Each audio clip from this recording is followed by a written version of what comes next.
Hello and welcome to another audio analysis. In today's video we're taking a look at the track Angel Song by the American hard rock band Nothing More. This is the latest track to be released from their upcoming studio album titled CARNAL. It's the third track we have got to hear from that upcoming album. First of all we had If It Doesn't Hurt, then we did have House on Sand, and this song will be featuring David Draiman of Disturbed, an iconic vocalist to get involved on any track, and I'm really curious to see what he's going to add to it. I have had the opportunity to actually hear this track previously as they have been using it on some of their tours. It was one of the two songs they were actually playing from this upcoming album, but obviously they didn't bring David Draiman out on stage here in the UK. It was just kind of them playing their own version of it, so I'm really interested to see exactly what he's going to bring to the table and add to this track. So will this latest release have an angelic voice or a demonic presence? Let's take a look at exactly how it sounds.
Okay, so just before we bring David Draiman in, I do want to talk about a couple of points with this track. I really love some of the subtle layers we've really got very quietly packed into the back of this track. These very escalating sounds. And this song seems to really revolve around the idea of the world and its progression, the way that we're moving forward. You can kind of see it with the videography. The idea of this woman who's in kind of quite a not primitive state, but kind of no technology and just kind of basking in fields with not a lot around her. And they've also got these burning robots effectively. The idea of the advancement of AI. So it's almost like they're bringing that idea in of the way that the world's going to evolve. Are we kind of going towards a peaceful state or a war state effectively? What is the world going towards? The idea of that angel song, the idea that obviously demons coming from angels and those two sides, it's something they've always posed quite a lot of in a lot of their music. These very philosophical ideas they really do like to incorporate, so I can really see some of that coming through, and these very introspective ideas as well. And we can see that in that first verse. Are you ready to go from east to west through LAX to Tokyo? So it could touch on this idea of this journey. It's quite a long, it's about 12 hours, so maybe moving through time, transitioning through time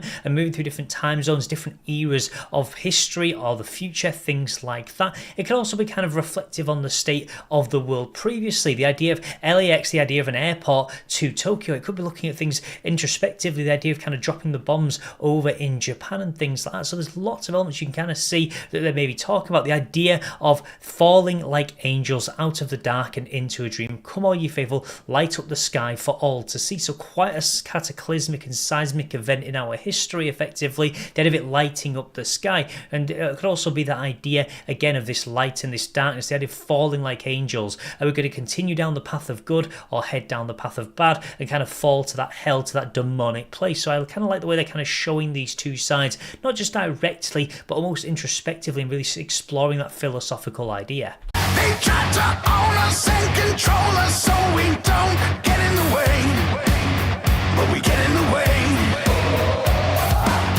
Won't take no shit, won't be no bitch, not one more inch, not today.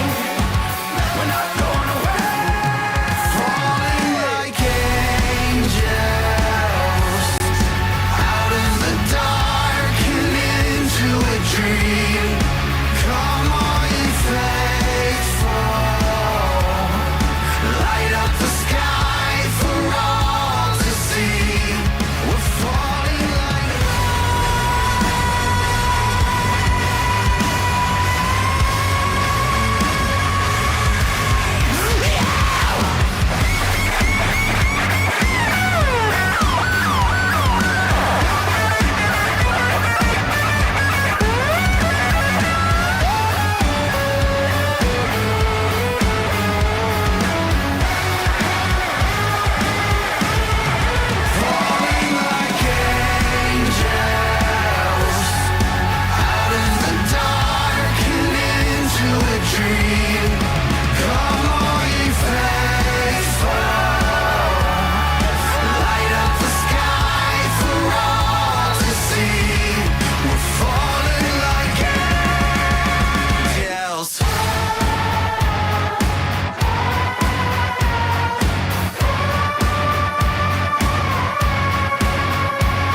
Well, I certainly feel it is a very different track to the first two that we did get to hear from this upcoming album. Great to them bringing in David Draiman and really just kind of adding some power in that second verse, as well as combining his vocals with Johnny Hawkins, and you can really just see them two working in tandem. I don't feel it's quite as much meat on the bones as what we did see on those previous tracks. I still see the idea they're bringing on with these philosophical ideas, and they're almost exploring the way that time's progressing into that idea of like that robotic age, effectively. The idea of these robots falling from the sky, them being on fire, looking at ideas of things like Terminator, things like that. You can really see elements of that coming through. Are we heading towards a destructive period by letting AI take over? So they're really exploring that future state, really mixing it in with the past, that more primitive style that we do see where people didn't have access to technology and things like that, and kind of exploring some of the ways that it has been very destructive to us as a society, as a humanity. So you can really see that, the idea of falling like angels out of the dark and into a dream. So going from the darkness to the light, we see these contrasting ideas still built in